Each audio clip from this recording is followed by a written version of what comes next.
పలమనేరు శ్రీ గాయత్రి బ్రాహ్మణ సంఘం 10వ వార్షికోత్సవ వేడుకలు ఆదివారం ఘనంగా జరిగాయి. ఈ కార్యక్రమానికి ముఖ్య అతిథిగా పలమనేరు శాసనసభ్యులు అమర్నాథరెడ్డి హాజరయ్యారు.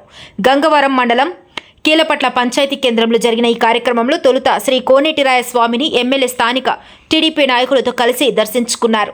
ఆలయంలో ప్రత్యేక పూజలు అనంతరం అర్చకులు ఆయనకు తీర్థ ప్రసాదాలను అందించి ఆశీర్వదించారు. అనంతరం కీలపట్ల గ్రామంలోని అన్నం సొసైటీ కళ్యాణ మండపం నందు వార్షికోత్సవ కార్యక్రమానికి వారు హాజరు కాగా బ్రాహ్మణ సంఘం నాయకులు వారికి ఘనంగా స్వాగతం తెలియజేశారు.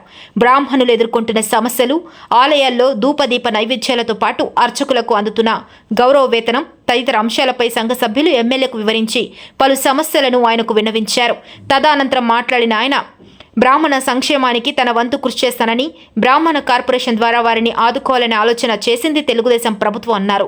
స్థానికంగా బ్రాహ్మణ సంఘ సభ్యులకు తలెత్తే సమస్యలను పరిష్కరించేందుకు ఎప్పుడు సిద్ధంగా ఉంటానని హామీ ఇచ్చారు. అనంతరం బ్రాహ్మణ సంఘ అభ్యున్నతికి తోడ్పడి విశేష సేవలు అందించిన బ్రాహ్మణ పెద్దలను ఆయన చేతుల మీదుగా సన్మానించారు. అదేవిధంగా అన్నం సొసైటీ కళ్యాణ మండపానికి సహకరించిన దాతలను సైతం ఆయన దుశ్శాలువాలతో కప్పి సన్మానించారు. ఈ కార్యక్రమంలో బ్రాహ్మణ సంఘం నాయకులు కిషోర్, చంద్రమౌళి, వైకే రెడ్డప్పలతో పాటు స్థానిక సర్పంచ్ చంద్రశేఖర్, టీడీపీ నాయకులు సోమశేఖర్ గౌడు, ప్రతాప్ రెడ్డి, ప్రసాద్ నాయుడు, వేణు, రాము, రవిలతో పాటు పట్టణ నాయకులు కుట్టి, గిరిబాబు, మదన్, శ్రీధర్ తదితరులు ఉన్నారు.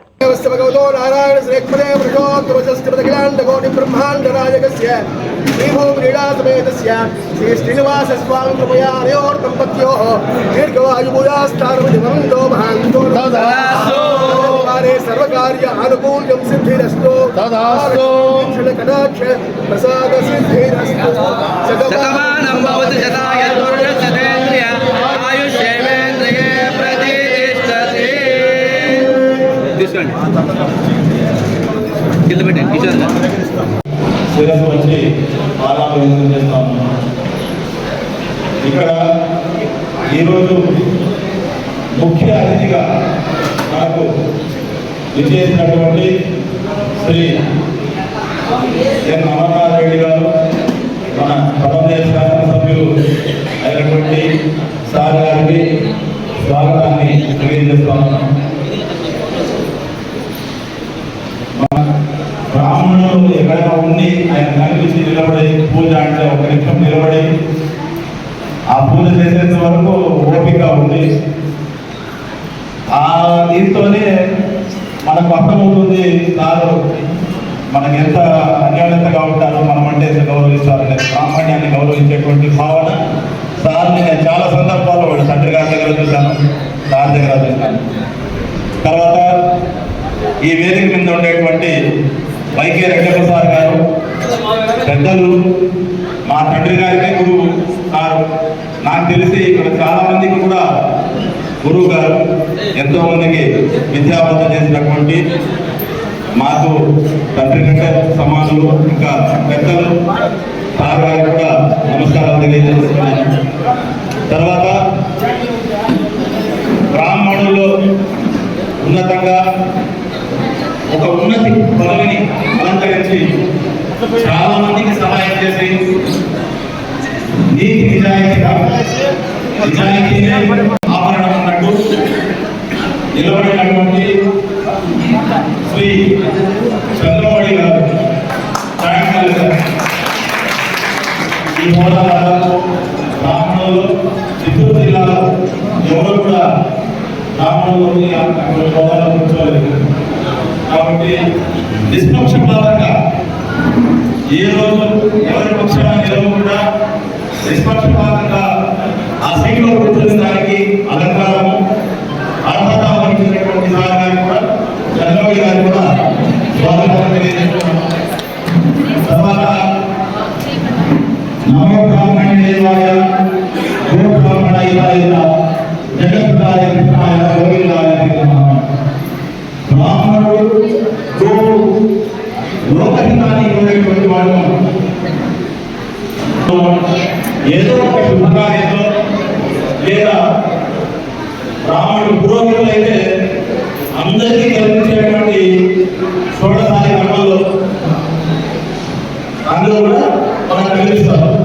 కాబట్టి ఎవరో ఒక హితం కోరుతూ బ్రాహ్మణుడికి మనం జన్మ తీసుకున్న దానికి కిషోర్ గారు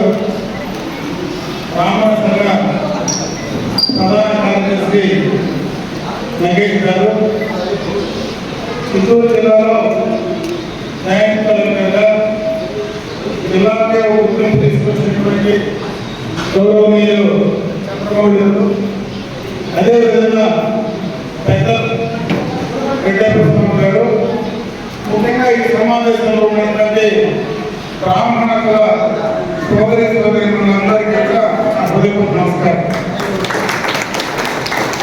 ఈ సందర్భంగా నేను రెండు మాటలు చెప్పాలనుకుంటున్నా. అప్పుడే కిషోర్ బాబు కూడా బ్రాహ్మణుల గురించి ఎక్కడున్నా మించిన అవసరాలు చెప్పాడు. బ్రాహ్మణులు అంటే నా తండ్రి గారు కావచ్చు, నాకు కావచ్చు, ఒక గౌరవం భక్తి మాత్రమే కాకుండా భయం కూడా ఉంది. మా నాయన చెప్తూ ఉంటాడు, ఎవరికైనా కోపం తెప్పించదు, కానీ బ్రాహ్మణుడు కోపం తెప్పిస్తే మాత్రం నష్టం కావాలి. ఆ బ్రాహ్మణుల కోపం ఎంతో ప్రతి సంవత్సరాల్లో కొంతమంది చూశారు అనుకుంటా. ఎందుకు ఈ మాటలు చెప్తున్నానంటే, ముఖ్యంగా బ్రాహ్మణ కులానికి సంబంధించి చెప్తే మన దేశంలో, ప్రధానంగా భారతదేశంలో మన సంస్కృతి సంప్రదాయాలు కావచ్చు, కట్టుబాట్లు కావచ్చు, వీటన్నింటినీ ముఖ్యంగా కాపాడటం కానీ కాపాడటంలో క్రియాశీలకమైనటువంటి పాత్ర పోషించేది మాత్రం బ్రాహ్మణులు అని చెప్పి ఈరోజు బ్రాహ్మణులందరూ కూడా పూర్తిగా ఎవరు ధర్మంలో లేరు. ఏదో కొంతమంది ముందు కాలం నుంచి కూడా వాళ్ళకు ఉన్నటువంటి రకరకాలైనటువంటి భూములు కావచ్చు, ఆ రోజు అటువంటి వందల వేల ఎకరాలు ఉండేటువంటి బ్రాహ్మణ కుటుంబాలు కూడా ఈరోజు పూర్తిగా తినడానికి కూడా లేనటువంటి పరిస్థితి ఈరోజు ఉందంటే నేను చూస్తూ ఉంటాను చాలా మంది బ్రాహ్మణులు. వాస్తవం ఏంటంటే అటువంటి పరిస్థితుల్లో కొంతమంది ఉంటే ఈరోజు మన దేశంలో కావచ్చు, మన రాష్ట్రంలో కావచ్చు, బాగా చదువుకొని పెద్ద పెద్ద చదువుల్లో ఉండేది కూడా బ్రాహ్మణులే ఎక్కున్నారు.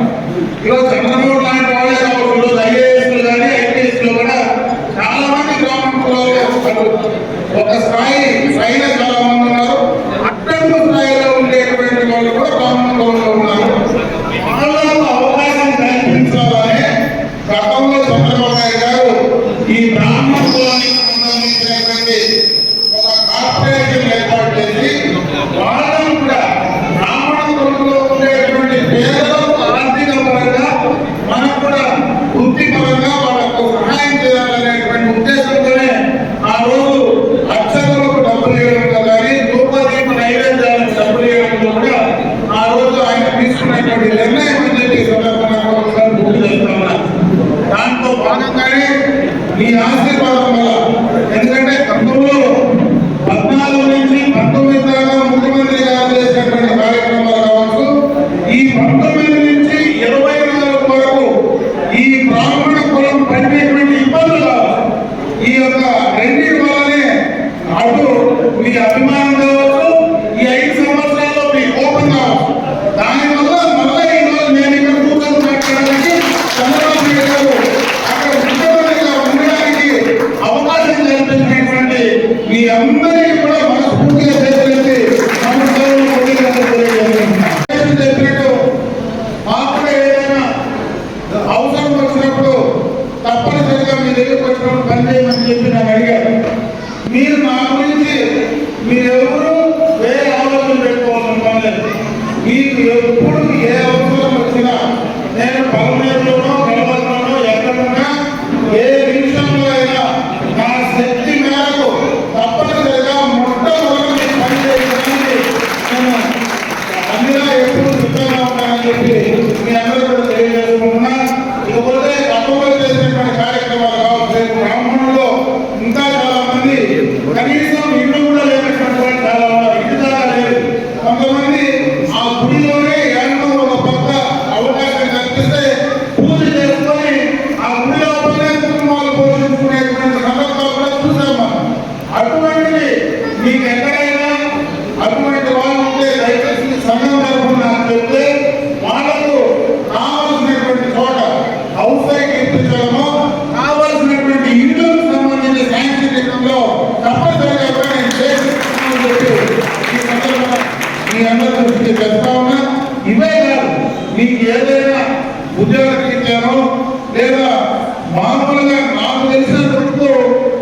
ఉండేటువంటి ఆస్తులు, చిన్న చిన్న ఆస్తులు, భూములకు సంబంధించి కూడా గతంలో చాలా ఇబ్బందులు కూడా నా దగ్గర ఎంతో మంది బ్రాహ్మణులకు సంబంధించినటువంటి కుటుంబాలు వచ్చినాయి. పోయినసారి మమ్మల్ని రకంగా బెదిరించి భయపెట్టి మాకు ఆస్తులకు నష్టం జరిగిందని కూడా చెప్పినటువంటి సందర్భాలు ఉన్నాయి. అటువంటిది ఏదైనా మీకు అన్యాయం జరిగితే ఖచ్చితంగా నా దృష్టికి చేసుకురండి. ఖచ్చితంగా మీరనేది మీకు చేసుకోవడానికి నేను కూడా సిద్ధంగా ఉంటానని చెప్పి ఈ సందర్భంగా కూడా మీ అందరికీ కూడా తెలియజేసుకుంటున్నా. ఇవన్నీ చెప్పాలంటే ఈరోజు చాలా వరకు గత 5 సంవత్సరాల్లో ఒక పక్క అభివృద్ధి పరంగానే కాదు, వారి ఆస్తులు కూడా కాపాడుకోలేనటువంటి ఒక భయం మాత్రం పూర్తిగా కూడా అన్ని వర్గాల్లో, అన్ని కులాల్లో వచ్చింది. ముఖ్యంగా బ్రాహ్మణ కుటుంబాల్లో మీరు రోడ్లపై నిలబడుకోలేరు. వాళ్ళతో పాటు పోరాడే శక్తి కూడా చాలా తక్కువ. ఎవరు ధైర్యంగా వచ్చి మాట్లాడేటువంటి పరిస్థితి కూడా బ్రాహ్మణులకు ఉండదు. కాబట్టి అటువంటి వాళ్ళపై కూడా చాలా ఇబ్బందులు, దౌర్జన్యాలు కూడా జరిగినాయి. వాటిని కూడా తప్పనిసరిగా కూడా మీకు ఎక్కడైనా అన్యాయం జరిగితే వాటిని ఇమీడియట్ గా సాల్వ్ చేసే బాధ్యత కూడా నేను తీసుకుంటానని చెప్పి మరొకసారి మీ అందరికీ తెలియజేసుకుంటూ, ఈరోజు ఇంత మంది బ్రాహ్మణులకు సంబంధించి ఇన్ని కుటుంబాలు ఈరోజు ఇక్కడికి వచ్చి మీరంతా కూడా కలవడం, మీ అందరితో కూడా ఒక ఆత్మీయ సమావేశం. జనరల్ గా ఎలక్షన్లకు ముందు ఓట్ల కోసం ఆత్మీయ సమావేశం జనరల్ గా మనం ఏర్పాటు చేసుకుంటాం. గతంలో వాస్తవం ఎందుకంటే ఆ వచ్చి ఎన్నికలకు ముందు నేను ఈ కార్యక్రమం చేస్తా, నాకు సహకరించండి, నాకు ఓట్లు వేయండి అని చెప్పి ఆత్మీయ సమావేశం ఏర్పాటు చేసుకుంటా. నేను ఏ రోజు మిమ్మల్ని ఓట్ల కోసం నేను అడగకపోయినా, మిమ్మల్ని ఆత్మీయ సమావేశంలో నేను అభ్యర్థించకపోయినా, నాకు తెలిసి ఈ నియోజకవర్గంలో ఉండేటువంటి బ్రాహ్మణులు మొత్తం కూడా ఏకస్థాయిలో నాకు సపోర్ట్ చేస్తారనేది ఖచ్చితంగా ఆ నమ్మకం నాకు ఉంది. అందుకే ఈరోజు మొట్టమొదటిగా నేను శాసనసభ్యులైన తర్వాత నేను మళ్ళీ నా మొదటి కార్యక్రమం ఈ యొక్క బ్రాహ్మణులకు సంబంధించినటువంటి ఆత్మీయ సమావేశంలోనే నేను మొదలు పెట్టడానికి ఉండేటువంటి ఉద్దేశం కూడా చెప్పి ఈ సందర్భంగా తెలియజేస్తున్నా. కానీ ఈ యొక్క ప్రాధాన్యత కూడా ఈరోజు మీకు చెప్పాను. కాబట్టి మీరు ఎప్పుడు ఏ అవసరం వచ్చినా ధైర్యంగా మీ మనిషిగా మాకు చెప్పండి. ఖచ్చితంగా మీరంటే నాకు ప్రత్యేకమైనటువంటి గౌరవం, భక్తి ఉంది. కాబట్టి ఖచ్చితంగా నేను చేసుకోవడానికి సిద్ధంగా ఉండాలని చెప్పి మరొకసారి మీ అందరూ కూడా తెలియజేసుకుంటూ, ఈరోజు నాకు ఈ అవకాశం కల్పించినటువంటి బ్రాహ్మణ సంఘ సభ్యులందరికీ కూడా పేరు పెట్టిన, ఎందుకంటే ఇక్కడ చాలా మంది పెద్దలు ఉన్నారు. కాళీపతి స్వామి పెద్ద తిరుమల కొండలో మేము ఎప్పుడైనా దేవుని దగ్గరికి పోతే నేరుగా దేవుని దగ్గరికి చేయబట్టి లాగించి దర్శనం చేయిస్తాడు. ఇంకో పక్క సేవతో ఉన్నాడు బ్రాహ్మణుడు. ఈ రోజు ఈ యొక్క తేలపట్ల కోడేటి రాయస్వామి టీటీడీకి చేర్చడంలో కానీ ఈ రోజు ఇంత పెద్ద కార్యక్రమంలో మనం కూర్చొని ఇక్కడ ఉన్నామంటే ఈరోజు అన్నదానానికి సంబంధించి మరి అన్నదాన సత్రానికి సత్రం కారణం కుమారెడ్డమ్మ. ఆమె ఈరోజు దీనికి సంబంధించిన నిధులు తీసుకొచ్చింది. ఆమె వ్యక్తిని కూడా మరి కేంద్రస్వామి దానికి ముందుండి ధైర్యంగా అన్నదానానికి సంబంధించి గత ప్రభుత్వంలో అందరూ ఒక స్కూల్లో పడిపోయినటువంటి స్కూల్లో అన్నదానం పెట్టారంటే ఆ రోజు పెట్టి ఏర్పాటు చేస్తే 5 సంవత్సరాల్లో అన్నదానాన్ని కూడా చేయలేనటువంటి పరిస్థితి గత ప్రభుత్వం కల్పిస్తే ఈరోజు అదే ప్రభుత్వం బ్రహ్మాండమైనటువంటి బిల్డింగ్ ఇచ్చి ఈరోజు మన సమావేశం కానీ అన్నం పూర్తిగా కూడా పెట్టేటువంటి అవకాశం ఆ భగవంతుడు మనకి ఇచ్చినారు. దీనిపై అర్థం చేసుకుంటే మనం చేసేది కాదు, మనం ఏం చేసినా ఖచ్చితంగా భగవంతుడు దానికి రివర్స్ చేసి మనం చేస్తారంటే దీనికి సంబంధించిన ఉదాహరణ అని చెప్పి సందర్భంగా కూడా తెలియజేసుకుంటూ, ఇక మంచి కార్యక్రమాలు చేసేవాళ్ళు కూడా మీలో చాలా మంది ఉన్నారు. కాబట్టి వాళ్ళందరినీ కూడా ఒకసారి ఈ సందర్భంగా నేను చెప్పాల్సినటువంటి అవసరం ఉంది కాబట్టి చెప్పే ప్రయత్నం చేశానని చెప్పి తెలియజేసుకుంటూ నాకు అవకాశం కల్పించిన అందరికీ